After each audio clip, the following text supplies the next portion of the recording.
Today we have a story about betrayals, tragic events, pain and sacrifice, but also friendships, love interests, and becoming stronger.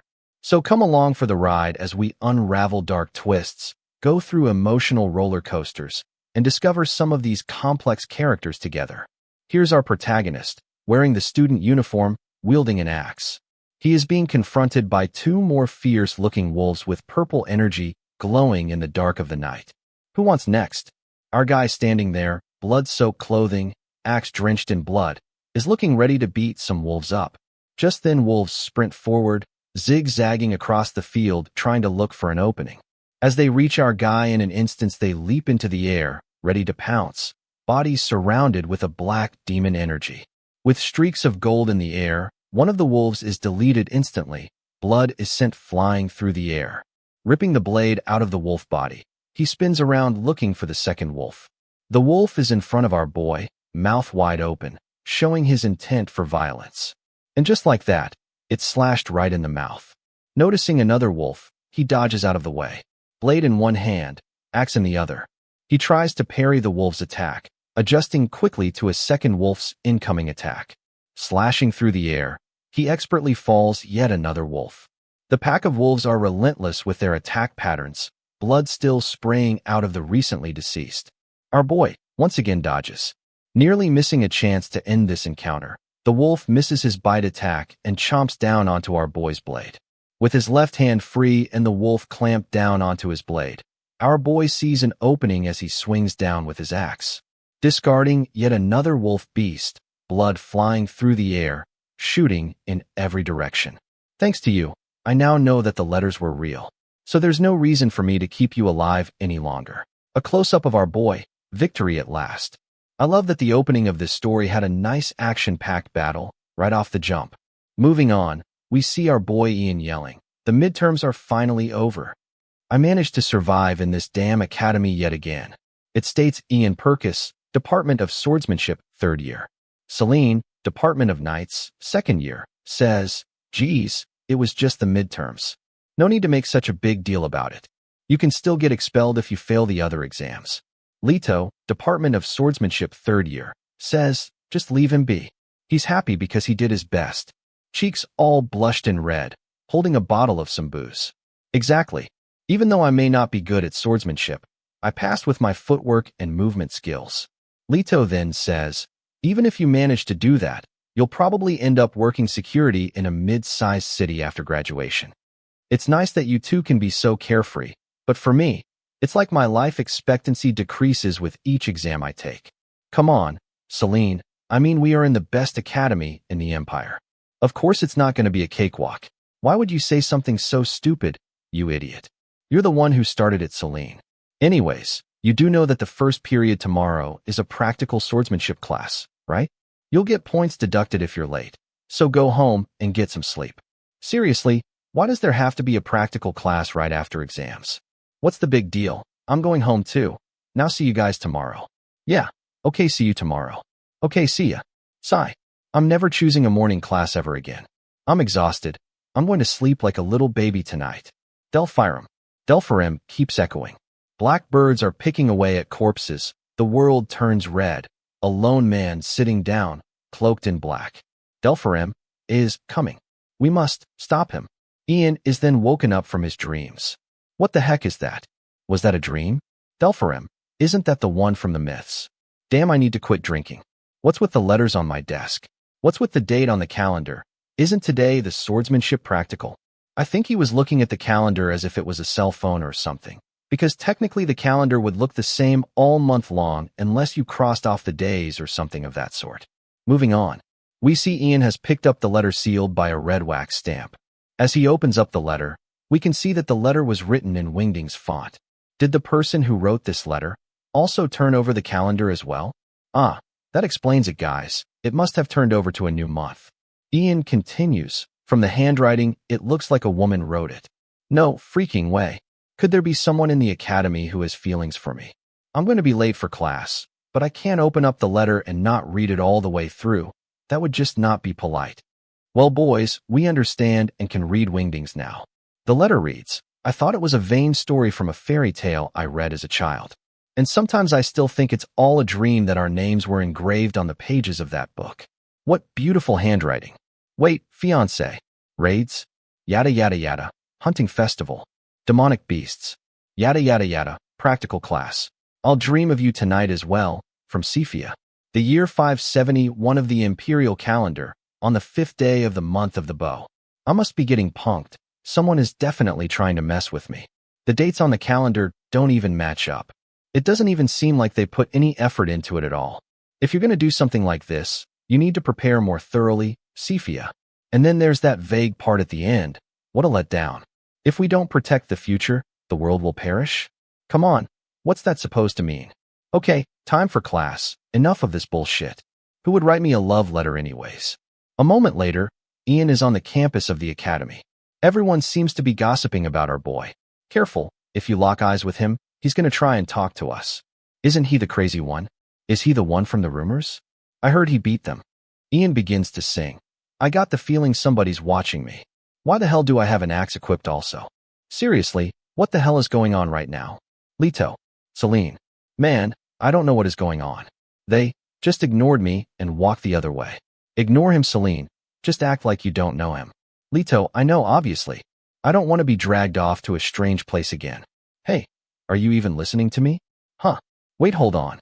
Something about you seems different from yesterday. Like your eyes have become more clear. Leto, I'm not in the mood for this bullshit. Ian, the evil spirit that possessed you has finally disappeared. You're back. You really came back to us. Evil spirit? What are you talking about, Leto? Get off of me, you pervert. Ian, something weird possessed you this past week. For real. What do you mean a whole week? But the last thing I remembered is saying goodbye to you guys last night. So you really don't remember anything, Ian? You've been treating us like servants this whole week. And now our reputation is ruined, you bastard.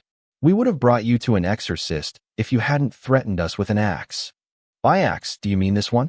Can you please keep that away from us? I'm getting traumatic flashbacks. I was possessed by an evil spirit? Did something like that really happen to me? I don't remember being near any dangerous places or objects, though. Could this be related to that nightmare I had? Anyways, me and Celine are glad it disappeared.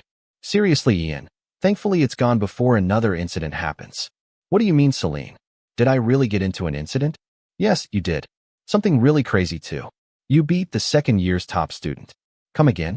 I beat who? The second year's top student. Then do you mean the youngest aura expert? The one who's referred to as a monster swordswoman in the second year. Syria Yerdina. I beat a monster like her? You guys are messing with me right now? That can't be right, Celine. Why are you acting that way, Ian? Quit acting so surprised. You hospitalized her for a whole week. No freaking way. What evil spirit possessed my body for that to be able to happen? Beats me. Anyway, Ian, what are you going to do about it? What am I going to do about what? The swordsmanship class today. You're facing her again today, remember? What? It then cuts to the first letter. Instead of having you guys pause it, I'll get the AI to read it for you. To my beloved Ian Perkis. I wonder, is there anyone who doesn't like spring? I heard this is in the capital city of Arancourt a while ago. You were a mature gentleman dressed in stylish clothes.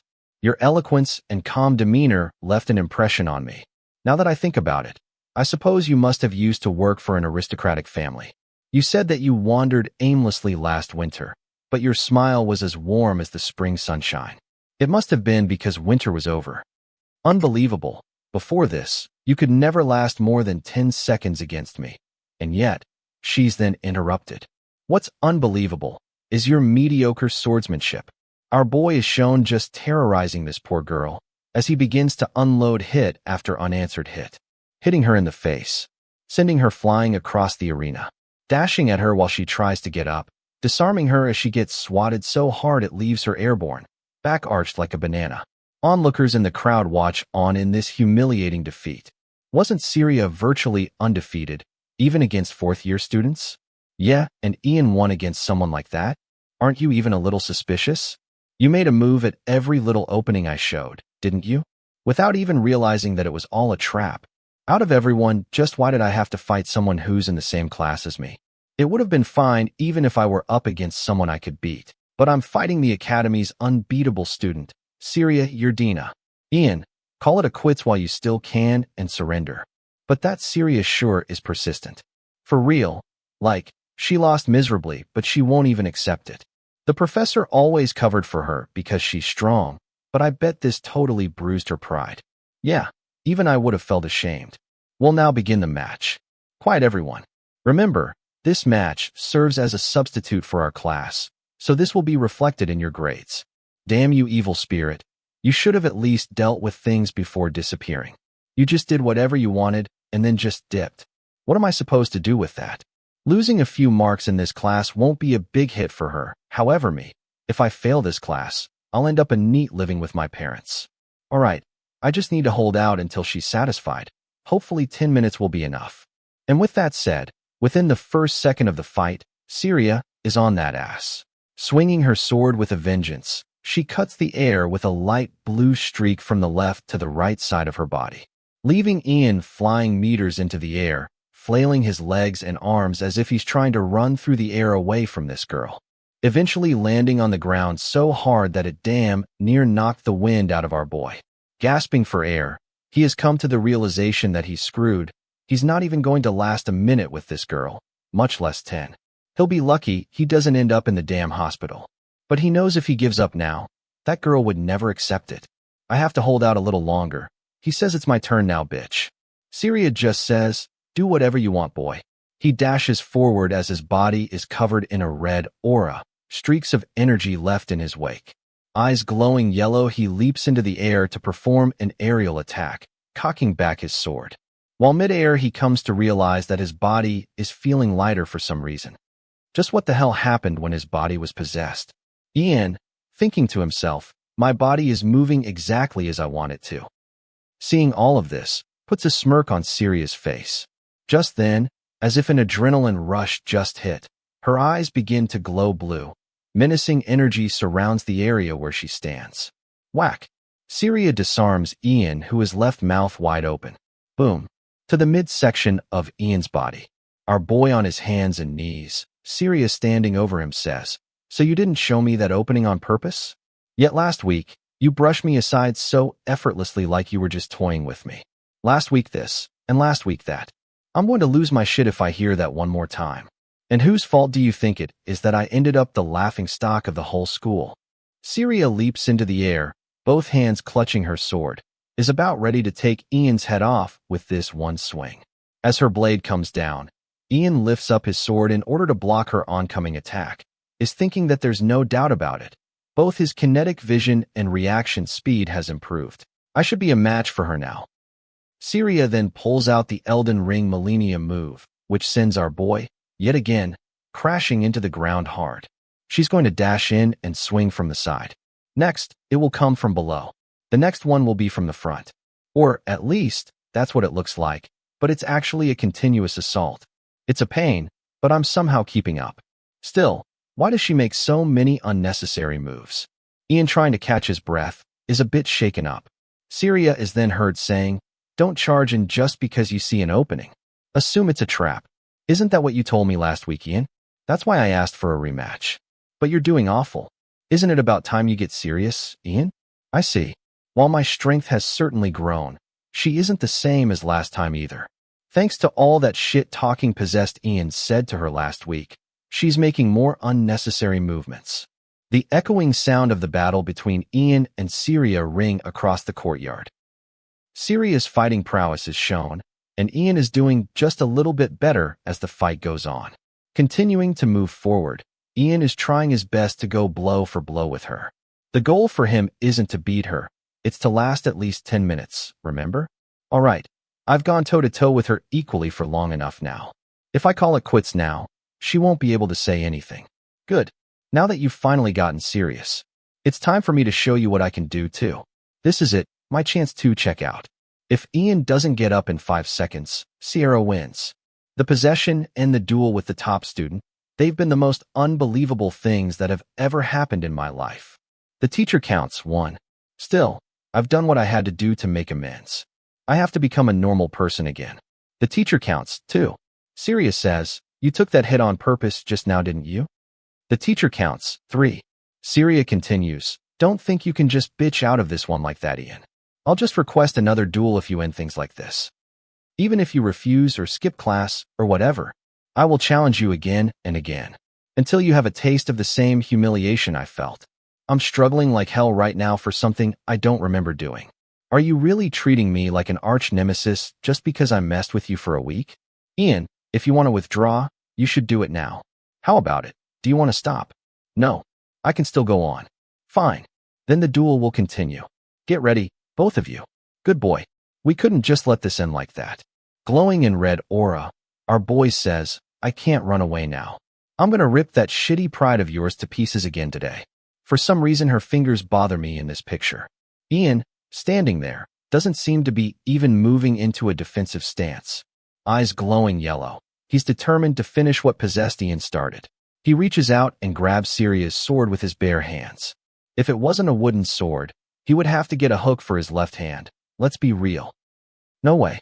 He just grabbed my sword. They both stand there locking eyes.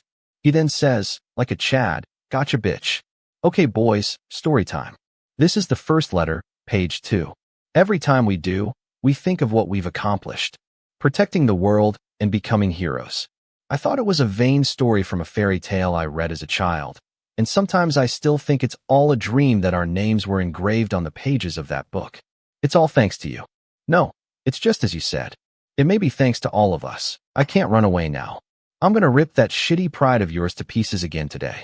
During that last exchange, I could clearly see her sword's movements, and I was able to dodge Syria without any problems. I just have to focus. Come at me, Syria. I'll completely destroy your pride. I can see it. The path of her sword. Each little move. The timing of her swings. The directions of and speed of her attack. Everything is easier for me to follow, as if time is slowing down. I don't feel panic. There is no fear. It's like I know what I need to do, as if it was built into my muscle memory. Got you, bitch. Then Ian just takes her sword and flips it away, like get that shit out of here. Well, it looks like it's time for our boy to finish her. It's over.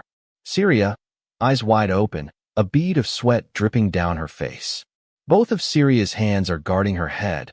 Her body is shaking, which is understandable. She just got out of the hospital. Ian is finally beginning to realize that this isn't what he was trying to accomplish. Is this really okay? Ian is thinking to himself, why am I trying to settle something from a week ago? This won't solve anything. Rather, this situation will just repeat itself over and over again. It's not about winning. It's about understanding the issue at hand. What he says and does is very different. Because he steps over and flicks the girl on her forehead, leaving a red mark on her face. I mean, isn't that just as humiliating? He does this in front of everybody too. The crowd is just like, oh shit, did he just finger flick her forehead in the middle of a battle? What the hell are you doing? Are you trying to make fun of me, now that you've won? Syria, why are you trying so hard to win against me? Because winning is everything. If I lose, I'll become a laughing stock again, you idiot. Is what other people think really that important? Losing one match won't change what people think of you that much. Ian continues, and no matter what people may say, the effort you've poured into honing your swordsmanship won't disappear just like that. You're right. But of course getting made fun of hurts. But if everything you've worked for until now, if all those efforts suddenly became meaningless, wouldn't that be unfair? I've been losing all the time in this academy. So, Syria, trust me when I say, there's no point in taking other people's selfish words to heart. Even if you lose once and others laugh at you, nothing will change. He's right. I seem to have unconsciously convinced myself that my sword was useless, even though it's the swordsmanship I'd built up with the belief I had in myself. I've learned a lot. Thank you very much, Ian. Then this means Ian has won, right? Another is saying, he won twice against the second year's top student? Seriously, who the hell is that guy? Oh, to be young again. The winner of this match is Ian. From now on, I'll walk my own path, no matter what others say. Just like Senior Ian taught me. Things don't always go the way you want them to go. Hey, look, it's the rumored Ian Purkis. Isn't he the demon who almost killed her the first time and then forced her to admit defeat the second time? Oh my, we should stay away from him. As he walks through the academy, people continue to gossip about him, and he thinks to himself that he only won because Syria didn't show what she's actually capable of. It has nothing to do with how strong I am. Although it's true that my aura detection and mana have gone up significantly compared to before. Yet no matter. If my skills were worse than Syria's, I wouldn't have been able to win in the first place. What the hell happened to me in the week I can't remember? Just then Celine taps Ian on the shoulder. Are you trying to recall that week still? Hey Celine. Leto is like, hey, can't you see that I'm here too? Yeah, in the end I still can't figure out why I was possessed. The Saint Tess at the cathedral said you're fine, so I'm sure you are. Fine, huh? There are weird rumors about me everywhere though. Come on, buddy. Who cares about some stupid rumors? They're not even bad ones, if you think about it. Before this, you were looked down on as a low-ranking noble, but now that's not the case, is it? It pissed me off every time I heard. He has a nice face, but he's a countryside noble, so he's not that attractive. But that still means that they like me, Celine. Celine then stomps on our boy's toes and continues. Anyways, thanks to you, even the high-ranking nobles stopped messing with us because they are scared you'll crush them. By the way, Ian, are the rumors true? What rumor, Leto? There have been way more than just one or two rumors about me lately. They say your Dina has been following you around ever since that day. Celine's jealousy itching at her says, has she really? About that. Guys, look to that side, but don't make it obvious. Syria is shown hiding behind a tree. Her cheeks blushed red behind her raccoon face mask. Does she really think that disguise will work? Why the hell are you following Ian around? You skank. Don't you remember getting your ass beat half to death by him? Leto asks, when did she start following you around? Ian responds, around 5 days ago. It's so annoying. I think I'm gonna go insane. But more importantly, I finally got my normal life back. I really don't want to get involved with her. Syria, I'm sorry, but I'll have to refuse. Huh, but you won against me twice, Ian. That wasn't because of my skills or anything like that. You simply let your guard down. Honestly, the only reason I won was because of sheer luck. Luck is also a skill, Ian. Syria continues to plead. If you can't do it for a long time, then just until the hunting festival, please. Wait, the hunting festival. Come to think of it, that letter also mentioned the hunting festival. The letter stated that there were a lot of accidents during the hunting festival that year. Emma from the alchemy department went to gather medicinal herbs when she was suddenly attacked by a mysterious monster and was found with her stomach ripped open. Of course, there's no reason for you to help me, but as she is then interrupted by Ian, who says, thanks to you, I remembered something I needed to do. Huh, what? Ian continues, also, if you want to get stronger, you should ask Professor Derek to teach you, not me. Hey, where are you going all of a sudden? Have you settled things with Syria? Nope, but I remembered something else I had to do, see ya. Honestly, I don't believe anything that was written in that letter. However, my friend's name coming up and it bothers me. I have to confirm whether she's safe in person and if it's possible to receive a letter from the future. If anyone would know, she'd be the person that would know about it. Oh, look, it's story time. I know how much you guys like story time. First letter, page 3. I got used to life in Court. I was worried about what would happen when I crossed the desert where sand was all one could see. But in the end, it is also a place where people live. The sun is warm, and the sea glitters under its reflection. Have you heard the old saying, if you look through the eyes of a fairy, you can see hidden treasures? That was it. And writing a letter to you has also become an important part of my day. The sun shining bright into the sky, and the sounds of sword play can be heard at a distance. Syria is putting in the work as she tries to improve her sword aura. Laser focus as she effortlessly slices through the air. Determined to become the top student, she now has someone she needs to catch up to. Professor Derek tells Syria that's good enough. You're almost there. So long as you remain diligent, you should be able to create a well-rounded aura by the time the hunting festival comes around. Thank you, Professor. But while I never thought you'd ask me to teach you, it came as such a shocker for me. With a tone of admiration, joy, and infatuation, Syria tells the professor that Senior Ian told me to ask you for guidance. Ian really did that? Questioned the professor. Syria was thinking to herself that what she really wanted was for Ian to do it first.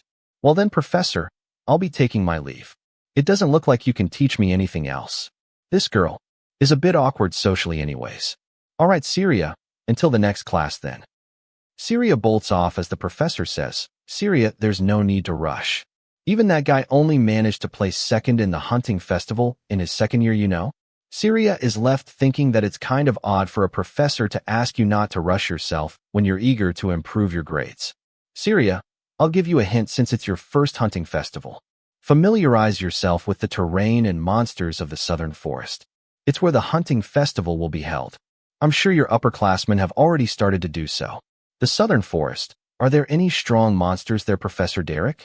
There are hardly any near the entrance. But once you're halfway into the forest, you'll suddenly start seeing some very powerful monsters. I see. Thanks for the advice, Professor. I'll try to go deeper next time.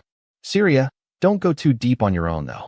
Although students can take most of them down, there are records that terrible monsters appear more frequently as the hunting festival approaches. Moving on. At the time of the creation, the heavenly god Ars was born alongside the light. And with darkness came the evil god Amelos. The heavenly god, together with the flow of time, created the universe. That is how the law that time flows from the past to the future was made. If this law were to be overturned, the world would be plunged into great turmoil. Thus, the heavenly god firmly preserved the order of time by placing several restrictions on it. Therefore, if there is any being that can defy this order, it would have to be an enemy of the heavenly god, a being that is immensely powerful, someone such as Delphilum. You get it now, Ian? Yeah, not even a little bit. Well, you're the one that woke me up, even though I was up all night and demanded that I explain this to you. Emma continues, not only that, but you also came and kicked the door open after not seeing me for a month. On top of that, you then said some nonsensical gibberish like, I'm glad you're okay. You really need to learn some common sense. You always lose track of things once you start focusing on something, Ian. Come on, Emma. Cut me some slack. Aren't we friends? Friends? Even though you only ever come to me when you need to know about something? I know I woke you up, Emma, but aren't you being meaner to me than usual?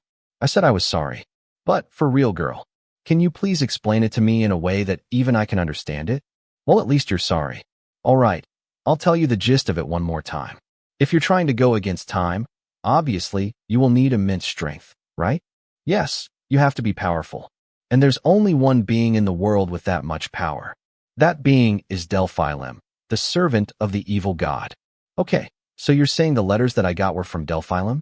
Ian, you need some common sense. You can be so dense sometimes.